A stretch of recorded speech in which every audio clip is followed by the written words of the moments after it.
Welcome to the Beyond 6 Seconds podcast. I'm your host, Carolyn Keel, and on today's episode, I'm speaking with Patty DeDurr, a mom, healthcare worker, and award-winning author. She provides educational information and resources for individuals looking for guidance on her publisher's website, Sensing Greatness.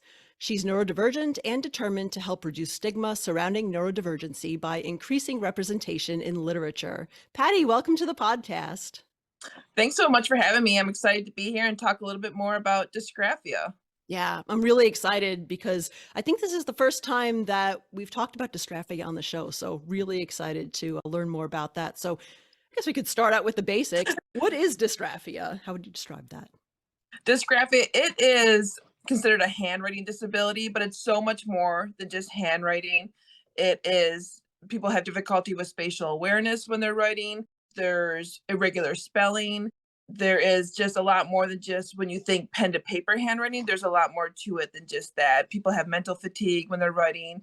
If you have a child that just gets really frustrated or upset when they have to start writing, and their writing just doesn't look like a typical peer at that age, dysgraphia is about 5 to 20% of the population has dysgraphia. So it is more common than many people think. Yeah. Wow. And you yourself have dysgraphia. And I'd love to learn more about what your experience has been like, growing up with it, even as an adult. So I guess, Mhm. how did you realize that you have dysgraphia? So I didn't realize when I was going through school, I didn't even realize I had ADHD until my second bout of college. And then when my son was diagnosed about 10 years ago with all the different Ds, like dyslexia, dysnomia, dysgraphia, all of that, I started thinking, his writing looks a lot like my writing, and his issues look a lot like my issues. And I'm a physical therapist assistant, so I work with speech therapists who can do some diagnostic testing for things like dyslexia and dysgraphia. And a side note, they cannot do diagnostic testing for dysgraphia if it's fine motor related, which our family is not fine motor related. And so I was speaking to them and I said, I think that I have this. And then they just did some diagnostic testing, looked at writing that I did as a child, and it just all kind of fell in line with, yeah, that's dysgraphia. Because both my kids have it, so it is genetic. It's a neurodivergency. Mhm. It's interesting how a lot of adults find out that they are neurodivergent through their children getting diagnosed with a form of neurodivergency. So it sounds like that was your experience too. Yeah, it was, yep. Yeah. And for ADHD and dyslexia, about 59% of the population has dysgraphia. A study has been found that people who have ADHD and autism, about 59% of the population has dysgraphia. Wow. Yeah, it's amazing that it is so common, especially I know a lot of neurodivergent conditions tend to occur together, so that it doesn't surprise me to hear that, but it does surprise me considering that, you know, dyslexia tends to have a general, people have a general idea of what that is, but dysgraphia is just something that really isn't well known or just people aren't as educated about. So it's really interesting that it's so common. Oh, yeah. I think that some people just may not even be aware that are doing the diagnostic testing, that this is something that they can test for. Most neuropsychs should know what dysgraphia is, but even speech therapists who do the testing for dyslexia, you really have to find someone. If you're doing through a speech therapist, you have to find someone who's familiar with dyslexia and all the other Ds that co-occur with dyslexia as well. Wow. So since you went through your whole childhood without realizing that you had dysgraphia, like what was that like in school? I can just imagine, obviously handwriting and penmanship must have been like incredible challenge, but otherwise, like what was that like for you, that Yeah. experience? So I'm older, so I kind of grew up like pre-technology for a lot of my schooling until about high school time.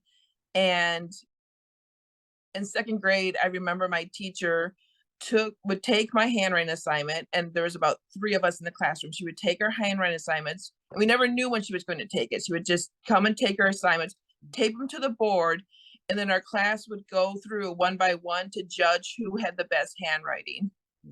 And then whoever had the best handwriting got like a treat. Oh, Yeah. wow. Gee, that's a lot of pressure.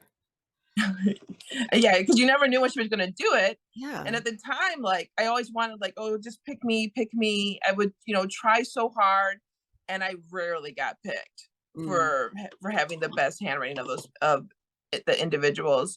Definitely when we started to do typing more often or using a word processor, it was a lot easier to do writing assignments than it was having to do pen to paper because it was just a lot of scratches, a lot of misspellings, a lot of having to look up in the dictionary like how to spell things correctly or ask someone how to spell things. And my O's looked like A's and my A's looked like U's and just all that. And aside from penmanship, were there other challenges related to dysgraphia that you remember having in school? A lot of my challenges through school probably had more to do with ADHD Mm. than dysgraphia. A lot of that was just focus and organization and just the typical executive function skills that people with ADHD sometimes have difficulties with. As far as dysgraphia, definitely when I had to do pen to paper, I would just judge myself so harshly. So that was really difficult as well. And trying to keep up doing notes when a teacher was talking was very difficult. I would have to use my friend's notes all the time because I could not keep up Mhm. with the teacher when I was having to write notes. And that's why things like doing guided notes or some type of note accommodation for individuals with dysgraphia is so important in the classroom because it's very difficult to keep up. Yeah, I can imagine. And especially, when I was in school at that same time before technology, when, they were still teaching us cursive writing up until like through elementary school and, printing. So yeah, writing was definitely critical as part of that. So yeah, quite Yeah. a challenge. And, you mentioned accommodations and adjustments that can be made for kids in school who have dysgraphia. Tell me a little bit more about that because I'm curious to learn like what kind of accommodations work well with dysgraphia. The ones that I find to be the most beneficial and for our family and others that have spoken to me as well is definitely assistive technology. Mhm. So being able to use a computer that has perhaps when they're starting typing word prediction software, Mhm. kind of like in your phone, how it has the word prediction software, having that with Google extension program like co-writer or Google Read and Write can be very beneficial as well. And and it has that grammar check for you, and it has the spelling check, and all that can be so helpful for individuals that have dysgraphia. And if you're ever able to scribe for someone, so they talk and you write it for them, it can be really helpful as well because then they can just get their thoughts out without having to really do the frustrating part of having to type or do the frustrating part of having to do speech to text when a lot of these individuals may have some type of speech impediment when they're younger as well. Yeah. Yeah. I was going to ask if the technology was speech to text or was typing, but it sounds like that there can be challenges, probably because so many neurodivergencies tend to co occur that some children may have challenges with that as well. Yeah, speech to text can be very difficult when they're younger because there can be a lot of they can get frustrated because it will start saying something different than what they're saying. So it can be extremely frustrating until you get to maybe that middle school or high school level Mhm. where you're able to like, take more time and kind of enunciate because it says stuff for me wrong all the time as well. Because sometimes I talk with a little bit of a northern accent and it doesn't always detect things. So it can be a little cumbersome as well. Yeah. Yeah. I could see that. Wow. So, we mentioned in your bio that you are really trying to increase representation of neurodivergence in literature. And you are the author of two books. One is focused on ADHD and Mhm. one's focused on dysgraphia, and they're children's books. And yeah, would love to learn more about those. What inspired you to write children's books with neurodivergent characters? I just would like to always kind of like wrote a book. I think a lot of people who have this idea that they just want to write a book or have a character that's like them out there, it's kind of like that's how they kind of get started. They don't feel like the representation is really out there. And that's with like my first book, the ADHD one, it's called This Kid Can Hyperfocus. A lot of ADHD books that are out there are kind of focused more on the diagnosis, where this is more focused on like a story about a particular characteristic trait of individuals that have ADHD, which is that hyperfocus ability. And then for This Llama Can Write, there's barely any books out there I think there's like one other children's book that has a representation of an individual with dysgraphia. So I just thought it was really important because there was none out there, children's books that focused on assistive technology for individuals with dysgraphia. So I thought that was really lacking for representation out there as well. Yeah, that's great. And yeah, I mean, the children's stories and the characters are, I think all the characters are animals. Well, obviously Yes. Slava can write, the llama is the character, but the kids, so yeah, so they're really, they're short and they're perfect for kids. And it's just like a positive and authentic representation of ADHD and dysgraphia. And as you said, it's a story around like what, the strengths of those as well. Yeah, exactly. Yeah. Yeah. Well, that's so cool. And like, what kind of feedback have you gotten on the book so far? I've gotten a lot of great feedback where people really enjoying them. They feel like it's really familiar with them. Like, oh, this sounds a lot like me. I've gotten a lot of that. And the llama one as well for the dysgraphia one. People are like, oh, this is nice that this message can get out there so people can get more familiar with dysgraphia as well. So it's been a lot of positive feedback. Mhm. That's cool. And how did you come up with the specific story for each of those books? I kind of just sat down and just started writing it. It just kind of like flowed out of me. I kind of did a lot of edits. With my first book, I wrote with like 3 different editors to kind of get everything kind of meshing up well and get their feedback as well for it. And then with the llama one, I really wanted the focus to be assistive technology. So I really wanted the story to be envelope kind of like that perspective. So I had to kind of like figure out how to get to that journey to kind of make people more aware of assistive technology. Mhm. Yeah, they're great stories, and especially This Llama Can Write is a great one around dysgraphia because as you said, there really aren't any, or maybe one other book that has someone with dysgraphia who's featured in that in a positive way. And you also publish a lot of other resources on dysgraphia. Is it hard to find good resources out there for people with dysgraphia?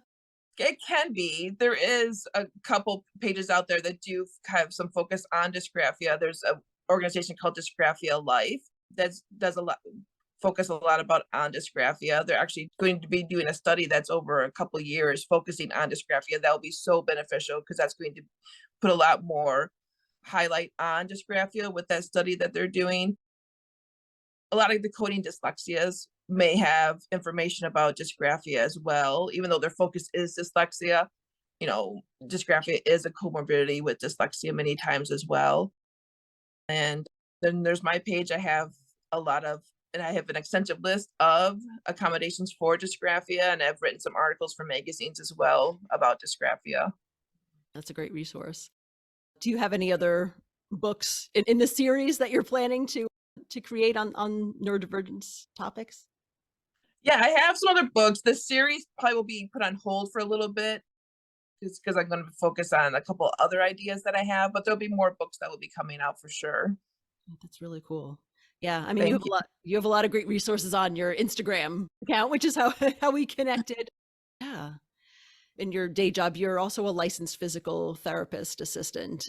Did your experience growing up with dysgraphia, ADHD influence your decision to do that, or was there another drive behind that? Well, this is kind of like my third career if you think about it. Like I went to college, got a degree for one thing. I worked in like a Alzheimer's study kind of thing, which can be similar. I work with people with dementia, but I worked more of like the study process of it. And then I kind of moved into like the sales aspect and kind of did more focus more on like business sales.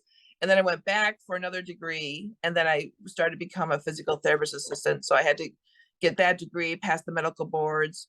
And my mom is the one who kind of said to me, hey, I think you'd be good at this. Because I love working in the dementia world and the geriatric world. So my focus is more on that, is not pediatrics. I don't work in that or outpatient. I work more in home health and kind of geriatrics and dementia. Yeah, it's got to be really interesting work to do. That's great. Cool. Yeah, it's a good career path for if you have dysgraphia too, because you can use a lot of medical abbreviations. So if I have to do a quick note for someone and I can't get to my computer in time, I just do a lot of like 2-letter medical abbreviations to write like together a sentence. Mhm. Oh, But that's good. Yeah, I guess that yeah, makes sense. That does make it easier. No, that's great. Cool. yeah. Yeah. Do you have other types of neurodiversity advocacy that you do, or is the writing the main one? The rating is kind of the main one. I do have a lot of people that reach out to me because they want me to help them with their IEPs and stuff. I don't do that. So I am going to be creating like some kind of resource that will have different advocates from different states that people could reach out to if they do need help with their IEPs. I try to help as much as I can and I give them guidance on it. I do that all for free. I've done that here locally for a long time too, because people reach out to me because they know that I've been able to get certain things in place that they have had a hard time with. And then I've done stuff with decoding dyslexia here locally as well. I helped to organize a couple 5Ks for them, as well as a silent auction and things like that as well. That's great. Yeah, it's great to be able to help in that way, even if it's not your area of expertise, but it sounds like you're creating resources that will help people get the information that they need. And that's really great. Yes, yeah. Very cool. So, yeah, Patty, like, how can people get in touch with you, or if, mainly if they want to learn more about your books or the other types of resources that you have available? You can find my books on Amazon and all other platforms as well, including my own website if you want to get a signed book. On the different social media platforms, I'm mainly on Facebook and Instagram, and I'm sensing greatness on both of those platforms. Okay, great. Yeah, I'll put a link to your website and your books and your social media accounts in the show notes so that people can click on it from there. Yeah, because I've created a lot of accommodations lists besides just dysgraphia as well, if people wanted to take a look at those as well. Oh, that's awesome. That sounds great. Yeah, we'll definitely link that in the notes. Is there anything else that you'd like our listeners to know, or anything that they can help or support you with? Well, this is kind of a side note, but I know a lot of people reach out to me after they got their kid the dysgraphia diagnosis, and they'll say things like, we've been doing OT for a few years and we haven't seen any difference. And I would say if there's any OTs, occupational therapists that are out there listening, I would strongly suggest them looking into a little bit of assistive technology, and they could look into helping children in that aspect instead of just doing all pen to paper type stuff. They could start looking more into assistive technology and helping children that way as well, because that's completely billable working with stuff like that, because it's an IADL for them to work like that. Okay. Yeah. No, that's a great sort of different path to take, and it sounds like that will help a lot of kids who are really struggling. And you know, the assistive technology sometimes is a better route for some kids than just Yeah. pen to paper practice all the time. Yeah. No, that's great. Awesome. Yeah. Well, Patty, thank you so much for being on the show. It was really great learning more about dysgraphia with you. And yeah, congratulations on the success of your books, and looking forward to seeing more resources and writing from you in the future. Well, thanks so much. Thanks for having me.